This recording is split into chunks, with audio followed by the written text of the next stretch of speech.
Halo Sobat Podcast, kembali lagi di podcast Ini Itu Dibahas.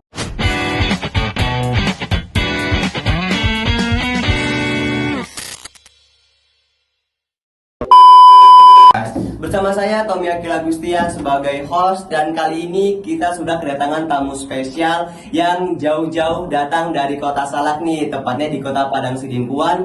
Kali ini kita bersama dosen muda Bapak Syahnan Effendi, Esos M Ikom.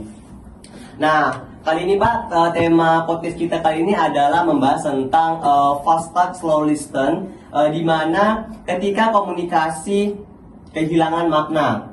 Nah, jadi kan Pak, kita hidup di era di mana kecepatan berbicara itu lebih penting daripada kecepatan berpikir. Nah, juga satu kalimat di media sosial bisa langsung viral tanpa mengetahui sempat dipahami. Sedangkan satu kali ucap di media sosial bisa langsung viral tanpa orang tersebut belum sempat yang namanya memberikan pemahaman atau yang juga yang namanya klarifikasi. Menurut Bapak Syahnan, banyak yang bilang kita hidup di zaman yang serba cepat, di mana termasuk dalam berbicara dan berkomunikasi. Tapi kenapa kecepatan justru sering membuat komunikasi dia kehilangan makna? Itu pertanyaan penting sih buat saudara Tommy. Karena masalahnya sekarang kecepatan itu sudah jadi ukuran kecerdasan. Orang yang cepat menjawab itu dianggap pintar, orang yang cepat tanggap itu dianggap tangkap. Padahal komunikasi yang bermakna itu butuh waktu, butuh jeda. Jadi sekarang hampir semua orang tuh merasa harus bicara dulu agar tidak ketinggalan percakapan. Akibatnya banyak orang yang berbicara tanpa benar-benar berpikir dan mendengarkan tanpa benar-benar memahami. Saya sering bilang ke mahasiswa saya, kita kehilangan seni mendengarkan itu karena terlalu sibuk menyiapkan jawaban. Dan ketika mendengarkan, makna pun hilang.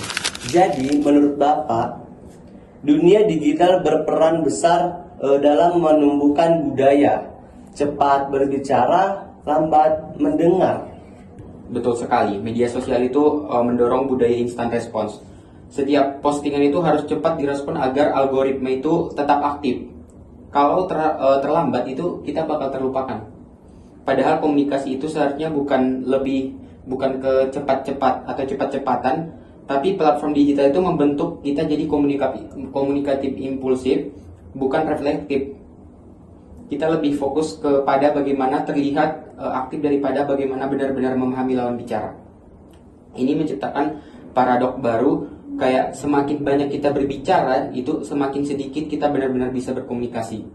Wah, menarik sekali ya Pak. Kalau begitu, apakah benar kita mulai kehilangan empati dalam komunikasi digital? Sayangnya iya. Empati hanya lahir ketika kita mau mendengarkan dengan hati, bukan sekedar dengan telinga. Ketika seseorang curhat di media sosial, respon yang muncul itu bukan empati, tapi malah justru kompetisi, kayak adu nasib. Contohnya, aku juga lebih parah kok daripada kamu. Empati itu menuntut kita hadir sepenuhnya, memberi ruang bagi orang yang tergesa menimpali. Tapi dunia digital itu membuat keinginan terasa aneh, bahkan salah. Padahal justru dalam diam, makna itu bisa tumbuh. Kalau dikaitkan dengan komunikasi dalam Islam, bagaimana Bapak melihat pentingnya mendengarkan ini? Gini, dalam perspektif Islam itu mendengarkan itu bagian dari akhlak adab komunikasi. Banyak ayat Al-Quran yang dimulai dengan ya ayyuhalladzina amanu, wahai orang-orang beriman. Artinya Allah mengajak kita untuk mendengar dulu sebelum bertindak. Nabi Muhammad SAW pun dikenal sebagai pendengar yang luar biasa. Beliau tidak pernah memotong pembicaraan orang lain, bahkan terhadap orang yang berbeda pendapat.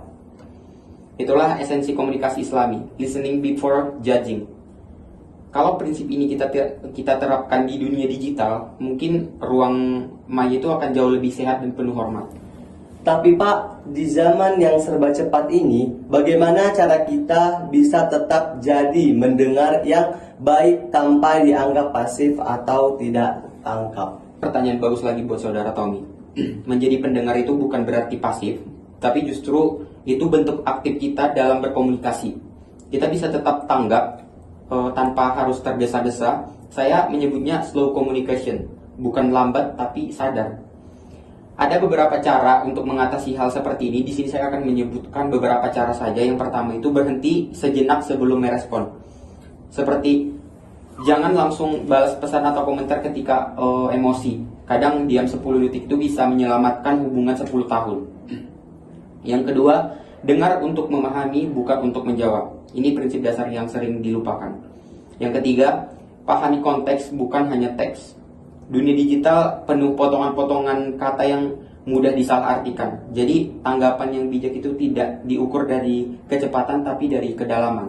Sekarang banyak juga fenomena misinformasi dan debat kusir di media sosial.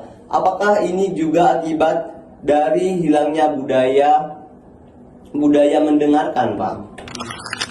Tentu, ketika orang berhenti mendengarkan, mereka itu berhenti mencari kebenaran. Yang dicari itu bukan lagi makna tapi kemenangan. Kita ingin jadi yang paling benar, bukan yang paling dipahami, atau paling memahami. Akhirnya diskusi itu berubah jadi perang opini dan komunikasi kehilangan fungsi utamanya, membangun pengertian bersama. Fenomena cancel culture, hate speech atau misinformasi, semua itu lahir dari reaksi cepat tanpa proses mendengar dan berpikir. Kalau saja kita mau berhenti sejenak untuk memahami konteks, mungkin banyak konflik digital yang harus kita hindari. Kalau begitu, apa pesan Bapak bagi Gen Z agar bisa tetap berkomunikasi dengan makna di tengah dunia yang serba cepat ini? Saya selalu bilang ke mahasiswa saya, bicara itu mudah, mendengarkan itu seni.